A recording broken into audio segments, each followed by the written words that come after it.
மலைகளின் இளவரசி அப்படின்னு சொல்லப்படுற கொடைக்கானல் பற்றி தாங்க நம்ம இந்த வீடியோவில் பார்க்க போகிறோம். இந்த சம்மர் சீசனில் கொடைக்கானல் கிளைமேட் எப்படி இருக்குது, டிராஃபிக் எப்படி இருக்குது, எந்த இடம்லாம் மிஸ் பண்ணாமல் பார்க்கணும் அப்படின்றத டீட்டெயிலாக பார்க்கலாம். நம்ம சேனலில் ஃபஸ்ட் டைம் பார்க்குறீங்கன்னா சப்ஸ்கிரைப் பண்ணிக்கோங்க. இந்த கொடைக்கானலுக்கு நம்ம 2 வழியாக வரலாங்க. ஒன்று திண்டுக்கல் வந்துட்டு திண்டுக்கல்ல இருந்து பழைய வத்தலகுண்டு வந்து பழைய வத்தலகுண்டுலேருந்து கொடைக்கானல் வரத்துக்கு ஒரு வழி இருக்குது. இன்னொரு வழி என்ன அப்படின்னு பார்த்தீங்கன்னா பழனி வந்துட்டு பழனிலேருந்து பெருமாள் மலை வழியாகவும் வரலாங்க. நாங்கள் வந்து திண்டுக்கல் வந்துட்டு பழைய வத்தலகுண்டு வழியாக வந்திருந்தோம். என்ட்ரன்ஸ்லேயே வந்து ஒரு டோல்கேட் இருக்கும். அந்த டோல்கேட் தாண்டினதும் முதல்ல பார்க்குறது வெள்ளி வாட்டர் ஃபால்ஸ் அப்படின்ற ஒரு நீர்வீழ்ச்சி தாங்க. இந்த ஃபால்ஸை பார்த்ததும் முதல்ல ஞாபகம் வர்றது இன்ஸ்டாகிராம் ரீல்ஸ் தாங்க. Travelled 500 kilometres for this water falls அப்படின்னு ஒரு மீம் வரும் பார்த்தீங்களா. ஸோ அதுதான் வந்து ஃபஸ்ட்டு ஞாபகமே வந்தது. தண்ணி வந்து ரொம்ப கம்மியாக தாங்க வந்தது. ஆனால் இது வந்து மழை காலத்தில் ரொம்ப அதிகமாக வரும் போல இருக்குது. அதோட தடங்கள் எல்லாமே இதில் பார்க்க முடிஞ்சதுங்க. இந்த ஃபால்ஸில் குளிக்க முடியாத சூழல் அப்படி தான் இருந்ததுங்க. போடுற தண்ணி எல்லாமே சாக்கடை தண்ணி மாதிரி தான் கீழே வந்ததும் இருந்தது. அதனால் உள்ளே போயிட்டு குளிக்கவும் முடியலங்க. இந்த ஃபால்ஸை பார்த்து முடிச்சுட்டு நம்ம மலை ஏற ஆரம்பிச்சிடலாங்க. மலை ஏற வழி எல்லாமே வந்து வியூ பாயிண்ட்டை தாங்க இருக்குமே. ஏதாவது ஒரு இடத்துல 2 இடத்துல வியூ பாயிண்டில் பார்க்குறவங்க எல்லாமே வியூ பாயிண்ட்டை தாங்க இருக்குமே. கொடைக்கானல் மெயின் சிட்டி வந்ததும் நம்ம பார்க்குற அடுத்த இடம் எதுன்னு பார்த்தீங்கன்னா இந்த லேக் தாங்க. இந்த லேக்கில் போட்டிங் எல்லாமே அலோவ் பண்ணுறாங்க. நாங்கள் ஈவினிங்காக இந்த இடத்துக்கு வரலாம் அப்படின்னு பிளான் பண்ணிவிட்டு நாங்கள் அடுத்தடுத்த இடங்களுக்கு மூவ் ஆக ஆரம்பிச்சிட்டோங்க. எங்கள் கூட கிட்ஸ் நிறையா வந்ததுனால ஆன் டைம் சாப்பிட்ணும் அப்படின்ட்டு ஒரு ஹோட்டலில் வந்து சாப்பிட ஆரம்பிச்சாச்சுங்க. இந்த கேஸ் டிமாண்ட் இருக்கிறதுனாலே என்னன்னு தெரியலங்க. ஒரு பூரி சீட்டு வந்து 100 ரூபா அளவுக்கு சேல் பண்ணிக்கிட்டு இருந்தாங்க. முடிஞ்ச அளவுக்கு நீங்கள் ஃபுட்டு வந்து எடுத்துகிட்டு வந்தீங்க அப்படின்னாக்கா இந்த காஸ்ட்லாம் உங்களுக்கு கம்மியாகுங்க. நெக்ஸ்ட் பிளேஸாக நாங்கள் பார்த்தது வந்து பசுமை பள்ளத்தாக்கு அப்படின்ற இடங்க. இதோட பழைய நேம் என்னன்னு பார்த்தீங்கன்னா சூசைட் பாயிண்ட் அப்படின்னு சொல்கிறாங்க. இந்த இடத்த பசுமை பள்ளத்தாக்கு அப்படின்ற பெயரை விட சூசைட் பாயிண்ட் அப்படின்றது தான் பரவாயில்ல எல்லாருமே சொல்லிக்கிட்டே வராங்க. நம்ம சூசைட் பாயிண்ட் உள்ளே போகிறதுக்கு வந்து பார்த்தீங்கன்னா ஒரு சின்ன பாதையாக தான் போகும். லெஃப்ட் சைடு ரைட் சைடு 2 சைடுமே வந்து நிறைய கடைகளே வச்சுருக்காங்க. அந்த குறுகலான பாதையை வந்து முடிச்சதும் நம்ம பார்த்தோன்னு வச்சுக்கோங்களேன், செம பெரிய மலை வியூ பாயிண்ட் வந்து கிடைக்குங்க. நம்மளால் வந்து அந்த ரொம்ப கிட்டக்கெல்லாம் போய் பார்க்க முடியுது. கம்பி வச்சு தடுத்துருப்பாங்க. அத்தனை மலைகளையும் பார்க்க முடியும். அத்தனை பனிகளான இடங்களையும் பார்த்து ரசிச்சுட்டு வர முடியுங்க. நம்ம நிற்கிற இடத்துல கீழே பார்த்தோன்னு வச்சுக்கோங்களேன், அவ்வளோ பெரிய பள்ளமாக இருக்கும். ஆத்தாடி எம்மா ஆழம் அது அப்படின்ற மாதிரி தாங்க இருக்கும். கொஞ்சம் பயமாகவே இருக்கும் பார்க்குறதுக்கு. சூசைட் பாயிண்ட்டை முடிச்சுட்டு அதுக்கு அடுத்த இடத்துக்கு நம்ம போகலாம். அந்த இடத்துல வந்து பார்த்தீங்கன்னா ஃபாரஸ்ட் ஏரியா அப்படின்னு சொல்லிட்டு அந்த என்ட்ரி ஆகிறதுக்கே ஒரு ஆளுக்கு வந்து 60 ரூபா அந்த மாதிரி வந்து சார்ஜ் பண்ணுறாங்கங்க. அந்த இடத்த தாண்டி கொஞ்சம் தூரம் வந்ததுமே ரொம்ப டிராஃபிக் ஆகிடுச்சு. டிரைவரை வந்து முன்னாடியே வந்து இறக்கி விட்டுட்டாங்க. கொஞ்சம் தூரம் நடந்து போகிற மாதிரி தாங்க இருந்தது அந்த ராக் பில்லர்ஸ் அப்படின்ற இடத்த பார்க்குறதுக்கு. அந்த இடத்துக்கு நடந்து போகிறதுக்கு முன்னாடி வந்து ரைட் சைடில் வந்து நிறைய மரங்கள்லாம் இருந்தது. ஒரு காட்டு பகுதிகளில் போகிற மாதிரியே ஒரு ஃபீலிங் இருந்ததுங்க. ஸோ ஃபோட்டோ ஷூட் எடுக்கிறதுக்கு கரெக்டாக இருக்கும்னு எங்கள் ஆஃபீஸ்க்கு எங்கள் எல்லாமே கிளம்பி அவங்க போயிட்டாச்சுங்க. அவங்க கிட்ஸ் எல்லாம் கூட்டு வந்ததுனால அந்த இடத்துலேருந்து வரத்துக்குள்ளே போதும் ஆயிடுச்சு அப்படின்னே சொல்லாங்க.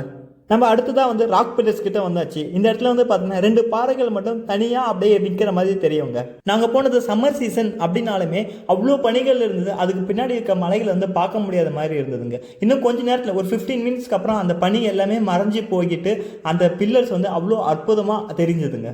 கொஞ்ச நேரம் பனிமூட்டம் இல்லாமல் இருக்கிறது அப்படின்ட்டு கிளைமேட் வந்து மாறி மாறி வரப்போ அதை பார்க்குறப்ப ரொம்ப சந்தோஷமாகவும் வியப்பாகவுமே இருந்ததுங்க. அந்த இடத்துல வந்து அவ்வளோ கூட்டம்ங்க. யாருமே வந்து டக்குன்னு மூவ் ஆன் ஆகிறதுக்கு விருப்பப்படாத மாதிரி இருந்ததுங்க. ஏன்னா அந்த இடம் வந்து அவ்வளோ அற்புதமான ஒரு பனிமூட்டம் நிறைந்த ஒரு இடமா இருந்ததுனால நிறைய டூரிஸ்ட் வந்து இந்த பிளேஸ் வந்து லைக் பண்ணுறாங்கங்க. அதுக்கடுத்து தான் நம்ம பார்க்க போகிற முக்கியமான ஒரு இடம் என்னன்னு பார்த்தீங்கன்னா குணா குகைக்கு தாங்க. அந்த இடத்த வந்து சொன்னாலே வந்து ஒரு பாட்டு தான் ஞாபகம் வரும். மனிதன் உணர்ந்து கொள்ள இது மனித காதல் அல்ல, அதையும் தாண்டி புனிதமானது. கொடைக்கானல் அப்படின்னு சொன்னாலே முதல்ல ஞாபகம் வர ஒரு இடம் குணா கேவா தாங்க இருக்குது. சின்ன பசங்கள்லேருந்து பெரியவங்க வரைக்கும் லைக் பண்ணுற ஒரு முக்கியமான கொடைக்கானல் இருக்கிற ஒரு ஸ்பாட் இது தாங்க. ரீசெண்ட் டைமில் ட்ரெண்டான மஞ்சுமல் பாய்ஸ் படம் வந்து ரிலீஸ் ஆனதுமே ஒட்டுமொத்த மக்களுமே வந்து குவிஞ்ச ஒரு இடம் இந்த குணா கேவா தாங்க இருக்குது. குணா கேவோட என்ட்ரியில் வந்து பேட்மேன்லாம் வச்சு என்ட்ரியை சூப்பராக செஞ்சுருப்பாங்க. அங்கேருந்து நம்ம வந்து ஒரு 2 கிலோமீட்டர் தூரம் வரைக்கும் நடந்து போகிற மாதிரி தாங்க இருக்குமே. குணா படம் வரத்துக்கு முன்னாடி வரைக்கும் இந்த இடத்தோட பேர் டெவில் கிச்சன் அப்படின்ற ஒரு பேரால் தாங்க அழைக்கப்படுது. நம்ம குணா கேவ் கிட்ட வந்ததுமே மரத்தோட வேர்கள் எல்லாமே ஒரு மரத்தோட இன்னொரு மரத்தோட வேர் வந்து பிணைஞ்சு இருக்கிற பார்க்குற அழகே வந்து தனியாகவே தெரியுதுங்க. இந்த குணா கேவ் இருக்கிற இடத்துல வந்து எதிர்பார்க்காத விதமாக அவ்வளவு நெரிசலுமே இருக்குதாங்க செய்யுது. இந்த குணா குகை வந்து எங்கே இருக்குது அப்படின்னே வந்து பார்த்தீங்கன்னா தேடிட்டு தான் இருக்கணும் அப்படின்னு நினைக்கிறேன். ஏன்னா எல்லா இடமே வந்து ரொம்ப பள்ளமாக இருக்குது. அந்த காலத்தில் எந்த வழியாக அங்கே போய் அக்சஸ் பண்ணாங்க அப்படின்றது தெரியலங்க. இருந்தாலும் டாப் வியூக்கு போகணும் அப்படின்ட்டு ஒரு சில படிக்கட்டுகள் மாதிரி இருந்துச்சுங்க. அந்த இடங்களை ஏறி நம்ம வந்து மேலே போகிற மாதிரியே இருக்குங்க. நம்மளோட பாதுகாப்புக்காக சுற்றி வந்து கம்பிகள் அமைச்சிருக்காங்க. அந்த இடங்கள் மட்டும் கம்பி மட்டும் இல்லை அப்படின்னாக்கா ரொம்ப இன்னும் பயங்கரமாக இருக்கும். கிட்டக்க போகிறதுக்கு அவ்வளோ பயமாக இருக்கும்னு நினைக்கிறேங்க. ஏன்னா மிகப்பெரிய ஒரு பள்ளமாக இருக்குது. அந்த படத்தில் காட்டுற மாதிரி ஒரு 2000 அடி ஆழம், 4000 அடி ஆழம் அப்படின்னாக்கா அதுக்கேற்ற மாதிரியான உயரத்தில் தான் நம்மளும் இருக்கிறோம். கிட்டக்க வந்து பார்த்திங்கன்னா ஒரு கம்பி மாதிரியே வச்சு ஒரு பாதுகாப்பு வச்சுருக்காங்க. அது உள்ளே பார்க்குறப்பவே ரொம்ப ஆழமாக இருக்குது. அந்த மஞ்சுவல் பாய்ஸில் சொல்கிற இமேஜினேஷன்ஸை வந்து கொஞ்சம் இமேஜின் வந்து நம்மளால் பண்ணி பார்க்க முடியும். ஆனால் அவ்வளோ அடி ஆழத்தில் விழுந்தும் அவங்க தப்பிச்சு எப்படி காப்பாற்றினாங்க ரியலாக பார்க்குறப்போ அது ரொம்ப த்ரில்லாகவே இருக்குதுங்க. அது படத்தில் காட்டுறதை விட நிஜத்தில் அவங்க எவ்வளோ கஷ்டப்பட்டிருப்பாங்க, அவங்களுக்கு ஃபீலிங்ஸ்லாம் என்னன்றதை இதை பார்த்தாலே கொஞ்சம் நிறையவே தெரிஞ்சுதுங்க. இந்த இடத்த சுற்றி அங்கங்கே வந்து பெரிய பெரிய பள்ளங்கள்லாம் இருக்குது. அந்த பள்ளங்களை விழுந்துடக்கூடாது அப்படின்றதுக்காக கம்பிகள் அமைச்சு நம்ம பாதுகாக்க பண்ணியிருக்காங்கங்க. அந்த மரத்தோட வேர்கள் தாண்டி நம்ம மேலே வந்து ஏறி வந்து இந்த வியூஸை பார்க்குறப்பவும் எல்லாருமே கொஞ்சம் சின்ன சின்னதாக தெரிவாங்க. அந்த வியூஸ்மே வந்து பார்க்குறதுக்கு நல்லாவே இருந்ததுங்க. குணா கேவை பார்த்து முடிச்சுட்டு அதுக்கு அடுத்த இடமா நம்ம பார்க்க போகிறது வந்து பார்த்திங்கன்னா பைன் ஃபாரஸ்ட் அப்படின்ற இடம் தாங்க. அந்த இடத்துல வந்து நாங்கள் உள்ளே இறங்கி போகலை. கிட்டக்க போனதுமே வந்து டிரைவர் வந்து ரொம்ப டிராஃபிக்காக இருக்குங்க, நிறுத்த முடியாது அப்படின்ட்டு அந்த பிளேஸை தாண்டி வந்து கூப்பிட்டு போயிட்டாங்க. அந்த இடங்களை வந்து ஒழுங்காக பார்க்க முடியல. இந்த மாதிரி தான் இருந்ததுங்க அந்த பைன் ஃபாரஸ்ட் அப்படின்ற இடம். அந்த இடத்துல வந்து நம்ம ஊரில் இருக்க சவுக்கு தோப்பு இருக்குது பார்த்தீங்களா, ஸோ அந்த மாதிரி தான் மரங்கள் வந்து நெருக்கமாக இருந்தது. ஆனால் இதோட மொத்தம் வந்து ரொம்ப அதிகமாக இருந்தது. அதில் இலைகளை பார்க்குறப்பவும் கொஞ்சம் பார்க்குறதுக்கு அழகாகவே இருந்ததுங்க.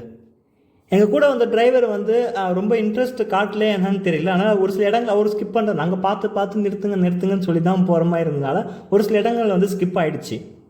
நீங்கள் போகிறீங்க அப்படின்ற பட்சத்தில் வந்து அந்த டிரைவர்கிட்ட வந்து சொல்லிடுங்க, எல்லா இடத்தையும் எனக்கு காட்டுங்க, ஒரு இடமா நிறுத்துங்க, டிராஃபிக்காக இருக்குது அப்படின்றனால ஸ்கிப்லாம் பண்ண வேணாம் அப்படின்னு சொல்லிவிடுங்க. அப்போ தான் நீங்கள் எல்லா இடங்களையும் பார்க்க முடியும். அவங்களுக்கும் வந்து இன்ட்ரெஸ்ட் காட்டி நிறுத்துவாங்க. நாங்கள் எதுவும் அந்தளவுக்கு கன்வே பண்ணாததுனால நாங்கள் ஸ்கிப் ஆகி ஒரு சில இடங்கள் பார்க்க முடியல.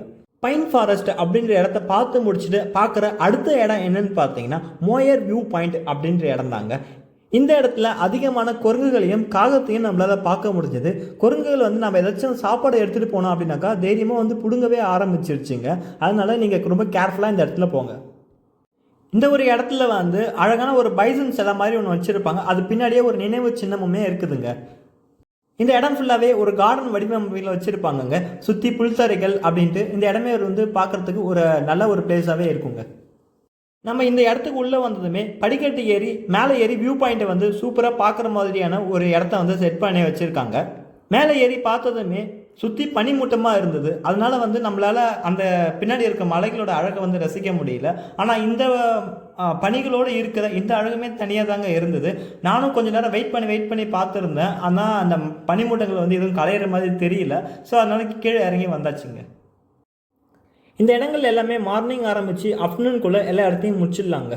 நாங்கள் கிட்ஸ் எல்லாத்தையும் கூட்டு வந்ததுனால லஞ்சை வந்து ஸ்கிப் பண்ண முடியல. அதனால் மற்ற இடங்கள் போக முடியலங்க. ஸோ டேரெக்டாக நாங்கள் ஸ்டே பண்ணுற ஹோட்டலுக்கு வந்தாச்சுங்க. இந்த ஹோட்டல்லேருந்து பார்க்குறப்போ ஒரு 10 நிமிஷத்துக்கு முன்னாடி இருந்த சூழல் வந்து 10 நிமிஷத்துக்கு அப்புறம் இல்லை அப்படின்ற மாதிரி தான் இருந்தது. கொஞ்சம் நேரம் வந்து பார்த்திங்கன்னா பனிமூட்டமாக இருக்குது. அதை இன்னும் கொஞ்சம் நேரம் வந்து பார்த்திங்கன்னா அந்த பனியெல்லாம் கலைஞ்சி போய் மற்ற எல்லா இடத்தையும் பார்க்குற மாதிரி இருக்குதுங்க. ஸோ ஒரு வித்தியாசமான ஒரு அனுபவமாக இருந்தது. ஒரு கொஞ்ச நேரத்துக்கு ஒரு டைம் வந்து கிளைமேட் மாறிக்கிட்டே இருக்குது பார்த்திங்களா. ஸோ அதை பார்க்குறப்போ என்ஜாய் பண்ணுறதுக்கு ரொம்ப நல்லாவே இருந்ததுங்க. நாங்கள் இருந்த கொஞ்ச நேரத்துலேயே வந்து மழை ஆரம்பிச்சிருச்சு. நைட்டு ஃபயர் கேம்ப்லாம் கொளுத்தலாம் அப்படின்ட்டு நினச்சின்னு இருந்தோம். கொஞ்ச நேரத்தில் மழை அதிகமாக வந்ததுனால போச்சு போல இருக்கு அப்படின்னு நினச்சின்னு இருந்தோம். அப்புறம் 1 ஹவரில் மழை விட்டுருச்சுங்க.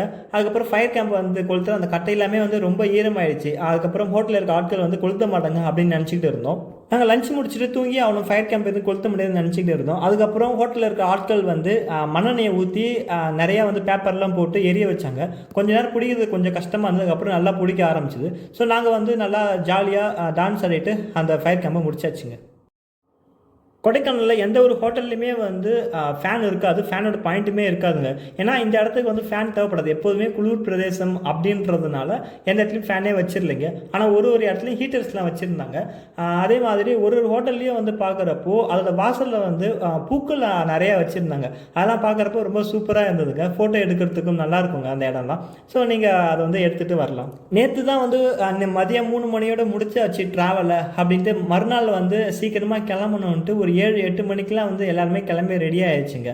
ரெடி ஆகிட்டு வண்டியை எடுக்கிறாங்க, வண்டி பஞ்சரு.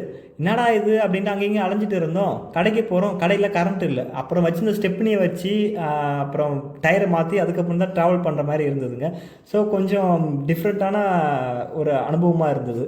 நீங்கள் காரில் போகிறீங்களோ பஸ்ஸில் போகிறீங்களோ ஸ்டெப்னி இருக்குதா அப்படின்னு கன்ஃபார்ம் பண்ணிவிட்டு போங்க. ஏன்னா போகிற வழியில் என்ன வேணால் நடக்கலாம். பல பாறைகள்லாம் இருக்கும், அது மேலே ஏற்றி இறக்குறாங்க அப்படின்றப்போ பஞ்சர் ஆகிறதுக்கு வாய்ப்புகள் அதிகமாக இருக்கும். அதனால் கொஞ்சம் சேஃப்டிக்கு ஸ்டெப்னிலாம் எடுத்துகிட்டு போங்க. டே 2ல் வந்து நிறைய இடங்களை சுற்றி பார்க்கலாம் அப்படின்ட்டு அடுத்ததாக பிளான் பண்ண ஒரு இடம் என்னென்னு பார்த்தீங்கன்னா, எல்லாருமே வந்து ரொம்ப ஃபேமஸாக பேசிகிட்டு இருந்த ஒரு பிளேஸ் என்னென்னு பார்த்தீங்கன்னா பூம்பாறை அப்படின்ற இடம் தான். ஸோ பூம்பாறை அப்படின்ற கிராமம் ரொம்ப அற்புதமாக இருக்கும் அப்படின்னு சொன்னாங்க. நல்லா தான் இருந்தது. ஆனால் வந்து நாங்கள் போகிற டைமில் தான் அந்த செடிகள்லாம் வளர்க்குறாங்கன்னு நினைக்கிறேன், வளர்க்க ஆரம்பிச்சிருக்காங்க. ஒன்றும் அந்த அளவுக்கு பெருசாக வளரல, அதனால் அந்த ஒரு ஃபீல் வந்து கிடைக்கலன்னே சொல்லலாம். ஸோ பூம்பாறையில் மேபி இன்னும் ஒரு 1 மந்த்துக்கு அப்புறம் போனாக்கா அந்த செடிகள்லாம் வளர்ந்து நமக்கு அந்த ஃபீல் கொடுக்கலாம். பூம்பாறையில் ஒரு முக்கியமான ஒரு முருகர் கோயில் இருக்குதுங்க, குழந்தை வேலப்பர் அப்படின்ற முருகர் கோயில். இந்த ஒரு கோயில் வந்து நான் ரொம்ப ஒரு எக்ஸ்பெக்டேஷனோட போயிருந்தேன். ஒரு பெரிய ஒரு பழனி மலை மாதிரி இருக்கும் அப்படின்ட்டு. ஆனால் இந்த கோயில் வந்து ரொம்ப சிம்பிளாக தாங்க இருந்தது. ஆனால் சிம்பிளாக இருந்தாலுமே அந்த கிளைமேட்டில் ஒரு குளிர் பிரதேசத்தில் ஒரு முருகர் கோயில் பார்க்குறப்போ நல்லாவே இருந்ததுங்க.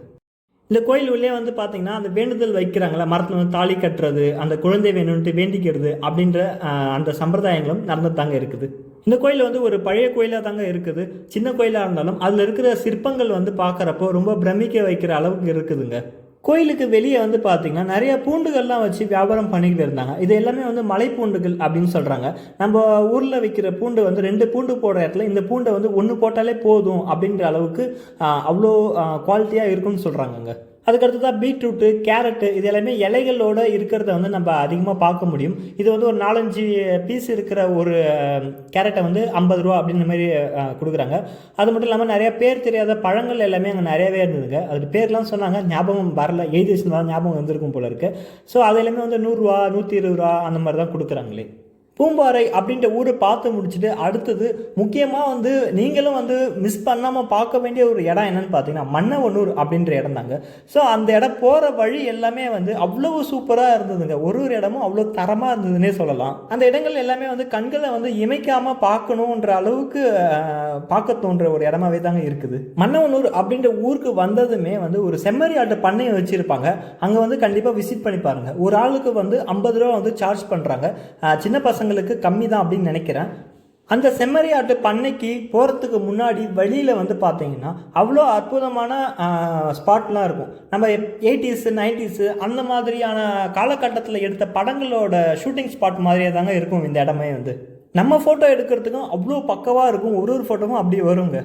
இந்த செம்மறி ஆட்டு பண்ணையில் வந்து பார்த்தீங்கன்னா அங்கங்கே சின்ன சின்ன கட்டிடங்களாக வச்சுருப்பாங்க, சின்ன சின்ன பிளாக்காக இருக்கும். அதில் வந்து உள்ளே போனது மொதல் பிளாக்கில் வந்து முயல் தாங்க வச்சுருக்காங்க. இந்த முயல் பண்ணையில் வந்து பார்த்திங்கன்னா ஒரு முயலுமே வந்து ஒரு பூனை சைஸ், ஒரு பெரிய பூனை சைஸ்க்கு இருக்குது. நம்ம எங்கேயுமே வந்து இவ்வளோ பெரிய முயலை வந்து பார்த்துருக்க மாட்டோம். அந்தளவுக்கு அது ஃபீட் பண்ணி அதை வளர்த்துருக்காங்க. ஒரு முயலும் ஒரு கலரில் இருக்கும். வெள்ளை கலரு, ஆரஞ்சு கலரு, கருப்பு கலரு, சாம்பல் கலரு அப்படின்ட்டு. அதே மாதிரி அதில் குட்டிகள்லாம் பார்க்குறப்ப அவ்வளோ க்யூட்டாக இருக்கும் பார்க்குறதுக்கே. இந்த கூண்டுகளில் அடைச்சி அந்த முயல்கள்லாம் பார்த்து முடிச்சுட்டு அது நம்ம செம்மறி ஆட்டு பண்ணை இருக்கிற அந்த இடத்துல போய் பார்க்கலாங்க. ஸோ அங்கேயும் வந்து நிறையா செம்மறி ஆடுகளை வந்து நம்மளால் பார்த்து ரசிக்க முடியுங்க. இதோட சாணங்கள் எல்லாமே வந்து அதுக்கு கீழே வந்து ஸ்டோர் ஆகிக்கிறதுனால போகிற டைமில் வந்து ரொம்ப ஸ்மெல் அதிகமாகவே இருக்குதுங்க. இந்த பண்ணைக்கு பின்னாடி குதிரை சவாரி எல்லாமே போகிறதுக்கு ஒரு இடம் இருக்குதுங்க. அது மட்டும் இல்லாமல் சுற்றி மலைகள், நடுவில் வந்து ஒரு ஏரி, பக்கத்தில் வந்து காடுகள் மாதிரி அடர்த்தியான மரங்கள் அப்படின்ட்டு இந்த இடம் வந்து நம்ம கதைகளில் வந்து பார்க்குற படங்கள் மாதிரி ஃபோட்டோஷாப் பண்ணி எடிட் பண்ணுறாங்களே அந்த மாதிரி இடத்த வந்து நேரில் பார்க்குற மாதிரியான அனுபவமாகவே இருக்குங்க. இந்த இடத்துல வந்து நாங்கள் போன கொஞ்ச நேரத்துலேயே வந்து மழை பெய்ய ஆரம்பிச்சிடுச்சு. ஸோ இந்த குளூரில் இந்த மாதிரியான இடத்துல மழையை வந்து எக்ஸ்பீரியன்ஸ் பண்ணுறது வேறு லெவலில் ஒரு அனுபவமாக இருந்தது. செம நடுக்கம் ஆயிடுச்சுன்னே சொல்லலாம். கொடை ஒன்று எடுத்துன்னு போயிருந்தோம் வச்சுங்களா, இன்னும் சூப்பராக இருந்திருக்கும். ஆனால் மழையில் நனையத்துக்கும் நல்லா தாங்க இருந்தது. மன்னவனூர் அப்படின்ற இந்த ஊர்லேயுமே வந்து அந்த பனிமூட்டங்கள் வந்து வர்றது வந்து பார்க்குறதுக்கு அழகாகவே இருந்ததுங்க. திடீர்னு வருது, திடீர்னு மறையுது அப்படின்ற மாதிரி தான் இருந்தது. இந்த இடத்த பார்த்துட்டு இந்த லேக் இருக்கு இல்லையா, அந்த லேக்கோட இன்னொரு சைடில் வந்து உள்ளே அலோவ் பண்ணுறதா சொன்னாங்க. அங்கே போய் பார்க்கலாம் அப்படின்றப்போ ரெயின் வந்து ரொம்ப ஹெவியாக வந்துடுச்சு. ஸோ குடல் இருந்தால் கிட்ட போய் பார்த்து வந்துருக்கலாம். அதில் வந்து ரோப்லேயே வந்து ட்ராவல் பண்ணுறது, போட்டிங்கு எல்லாமே இருக்குது அப்படின்னு சொன்னாங்க. பட் அந்த இடத்துல வந்து போகிறதுக்குள்ள மழை அதிகமானதுனால எங்களால் போக முடியலைங்க. அதே மாதிரி மன்னவூரில் வந்து பார்த்தீங்கன்னா ஃபுட்டு வந்து அந்த அளவுக்கு நல்லா இல்லைங்க. ஒரு ஹோட்டலில் வந்து சாப்பிட்ருந்தோம். கேரளா பிரியாணி அப்படின்னு சொல்லிட்டு வெறும் ஒரு வெள்ளை சாதத்தை வந்து வச்ச மாதிரி இருந்தது. அதனால் நீங்கள் ஃபுட்டு வந்து இந்த இடத்துல ட்ரை பண்ணாமல் வேறு ஏதாவது ஒரு நல்ல ஒரு பிளேஸில் வந்து ட்ரை பண்ணிங்கன்னா நல்லாயிருக்கும். இந்த இடத்துக்கு வர்றதுக்கே வந்து எங்களுக்கு வந்து ஒரு 3:30 4 மணி ஆயிடுச்சுங்க. இதுக்கு மேலே வந்து வேறு எங்கேயும் ட்ராவல் பண்ண முடியல. மறுநாள் ஆஃபீஸ் போனோம் அப்படின்ட்டு கிளம்பி ரிட்டர்ன் வந்தாச்சுங்க. இந்த இடத்துல ஹெவி ரெயின் இருந்ததுனால அந்த இடத்துக்கு எங்களால் வந்து போக முடியல. அதனால் கொடைக்கானல் மெயின் லேக் வந்து போயிருந்தனாக்கா மழை எதுவும் வராது அப்படின்னு நினச்சிருந்தோம். கடைசியில் பார்த்தோம்னா அங்கேயுமே ஹெவி ரெயின் ஆயிடுச்சு. ப்ளஸ்ஸு டிராஃபிக் அதிகமாக இருந்ததுனால போகிறதுக்குள்ள 7 மணிக்கு மேலே ஆயிடுச்சுங்க. அதுக்கப்புறம் வேறு எங்கேயும் போக முடியல அப்படின்ட்டு மறுநாள் ஆஃபீஸ் போடணும் அப்படின்ட்டு 2 நாள் ட்ரிப்போட நம்ம வந்து கொடைக்கானல் வந்து முடிச்சாச்சுங்க. ஸோ ரிட்டர்ன் வரப்போ வந்து பார்த்திங்கன்னா சாக்லேட் வந்து வாங்கிட்டு வந்தோம். சாக்லேட் வந்து பார்த்திங்கன்னா 3 வெரைட்டியில் இருக்குது. 150 ரூபா ஒன்று, 200, 250, 300 இந்த மாதிரியான வெரைட்டிஸில் இருக்குது. நீங்கள் வந்து ஹை குவாலிட்டியில் வாங்குங்க. லோ குவாலிட்டியில் வாங்கியிருந்தீங்க அப்படின்னாக்கா அது மைதா மாவில் பண்ணது அப்படின்றாங்க. அது வந்து ஹெல்த்துக்கும் வந்து அந்தளவுக்கு சரியில்லை, டேஸ்ட்டும் அந்தளவுக்கு எதுவும் அவ்வளோவா இருக்காதுங்க. நான் இந்த இடத்துல மிஸ் பண்ணுற ஒரு ஆள் பார்த்தா என் நண்பன் சரவணன் தான். ஏன்னு பார்த்தீங்கன்னா நாங்கள் 2 பேரும் ட்ராவல் பண்ணுறப்போ மேக்ஸிமம் இடத்த வந்து கவர் பண்ணியிருப்போம். இந்த 2 நாள் கவர் பண்ண இடத்த ஒரே நாள் முடிச்சுட்டு புதுசாக இன்னொரு இடத்துக்கு வந்து போயிருந்திருப்போம். பட் போக முடியல. ஏன்னா இது வந்து ஃபேமிலி ட்ரிப்பு, அவங்க கிட்ஸு எல்லோரும் வந்ததுனால ஒரு இடத்துலையும் ஸ்லோ டவுன் ஆகிடுச்சுன்னே சொல்லலாங்க. நீங்கள் போகிறப்போ கரெக்டாக ப்ராப்பராக பிளான் பண்ணி எல்லா இடத்தையும் மிஸ் பண்ணாமல் போயிட்டு வாங்க. நாங்கள் வந்து நிறைய இடத்த மிஸ் பண்ணிட்டோம். ரோஸ் கார்டனாக இருக்கட்டும், லேக்காக இருக்கட்டும், பிரைன் பார்க்கு அப்படின்ட்டு நிறைய இடத்த மிஸ் பண்ணிட்டோம். ஸோ நீங்கள் வந்து கண்டிப்பாக மிஸ் பண்ணாமல் அந்த இடங்களையும் இன்க்ளூட் பண்ணி பார்த்துட்டு வாங்க. கொடைக்கானலில் வந்து எல்லாருமே வந்து சொல்கிற விஷயம் வந்து இப்போ சம்மர் டைமில் வந்து டிராஃபிக்காக இருக்குது, அப்புறமா போய் பார்த்துக்கலாம் அப்படின்றீங்க. ஸோ அப்படிலாம் எதுவும் பண்ணாதீங்க, இப்போயே போய் பாருங்கள். டிராஃபிக் வந்து ஒரு 1 or 2 hours தான் மேக்ஸிமம் டிலே ஆகும். சம்மர் சீசன் தான் வந்து இந்த கொடைக்கானல் விசிட் பண்ணுற ஒரு பிளேஸு. நீங்கள் வின்டர் சீசன்லாம் போயிட்டீங்கன்னாக்கா இப்போ பார்க்குற இந்த வியூஸை கூட பார்க்க முடியாமல் போயிடும். அதனால் கண்டிப்பாக விசிட் பண்ணி பாருங்கள். ஸோ இந்த வீடியோ உங்களுக்கு பிடிச்சிருக்குன்னு நினைக்கிறேன். இந்த வீடியோ பிடிச்சிருந்தா லைக் பண்ணுங்கள், உங்கள் ஃப்ரெண்ட்ஸ் அண்ட் ஃபேமிலிக்கு இந்த வீடியோ ஷேர் பண்ணுங்கள். மறக்காமல் நம்ம சேனலை வந்து சப்ஸ்கிரைப் பண்ணுங்கள். தேங்க்யூ.